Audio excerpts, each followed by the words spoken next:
Hello, and thanks for joining me for another one of these Basics of the Bible videos. In these videos, I try to give you a really basic introduction on a particular book of the Bible. And this video is going to be on the book of 1 John. So in this video, I'm going to tell you a one-word description of the book. I'm going to give you a couple of key verses of the book. I'll tell you a little bit about the author and the audience, some key themes, and then I'll give you an outline for the book as well. So let's get started in 1 John. My one-word description of 1 John would be redirecting. That John is trying to redirect these people that are getting pushed around by different false teachers. Or maybe another word would be instructing. He's trying to instruct them on the correct Christian life and the correct Christian doctrine.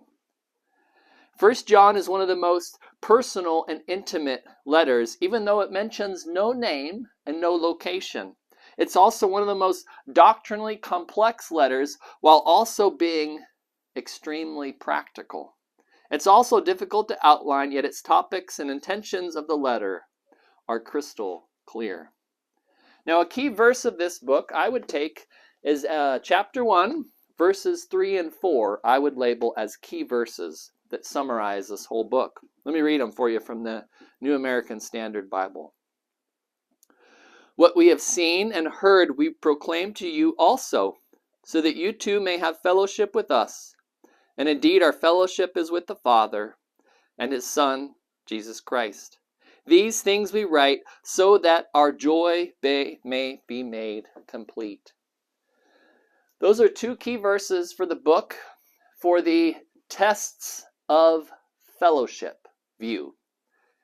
There are two major camps of people that interpret this book. Some people see the book of 1 John as being tests of fellowship. Let's say I'm a Christian, but maybe I'm not within the Christian community correctly. And these will be tests to see whether you're in fellowship. I also can outline this book, or some people will see chapter 5, verse 13 as a key verse. And people that take that view see it as tests of life, meaning the book of 1 John is a series of tests to see whether or not you are a believer, not whether or not you're within the fellowship correctly. Might sound like kind of splitting hairs on tomato kind of a thing, but it becomes a big issue as you start working verse by verse. So I take it as tests of fellowship and use chapter 1, verses 3 through 4. Let me tell you the big idea of this book. When you read books of the Bible, it's good to try to summarize them in one sentence. What's the book about? And what's it about?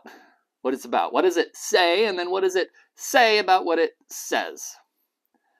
So the big idea for this book, how to have Christian fellowship based on the truth of God and the love of God.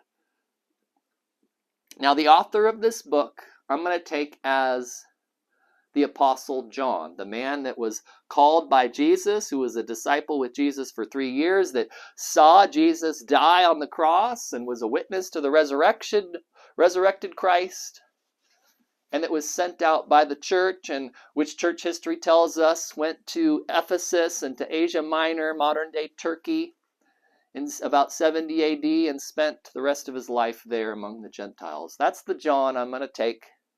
There's plenty of articles online you can probably find that would disagree with that, but I take the traditional interpretation and belief that this is John the Apostle that wrote this letter.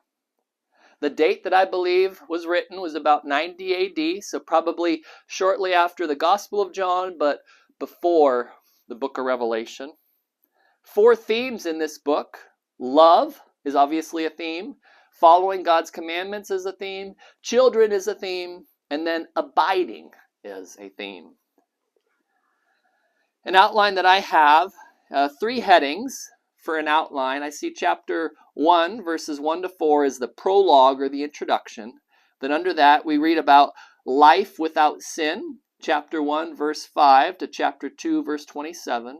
Then we read about life as a son of God. So life as a son in God's family, chapter 2, verse 28 to chapter 3, verse 24.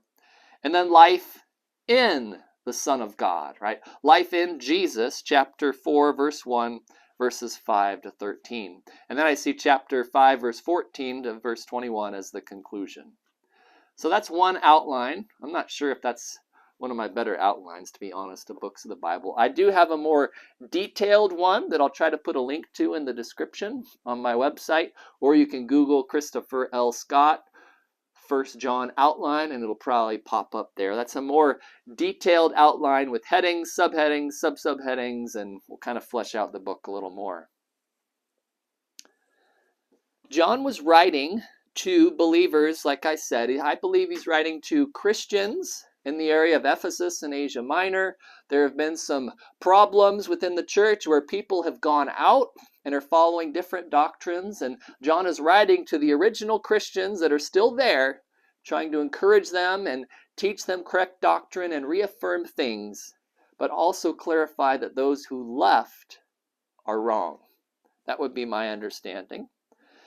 There's some systems of thought that are maybe in the background of this book that you might be familiar with. You can Google these terms and you'll learn a lot more. Gnosticism, Docetism, and Cerinthianism are three issues that maybe were the reasons people have left that Christian community.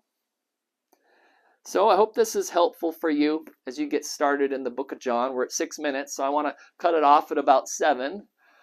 But I hope this has been helpful for you as you start to read the book of 1 John. It's a rich book. It is a complex and hard book, but I pray it's helpful for you as you study it for yourself, or maybe you're preparing to facilitate a Bible study or teach a class or even preach a sermon.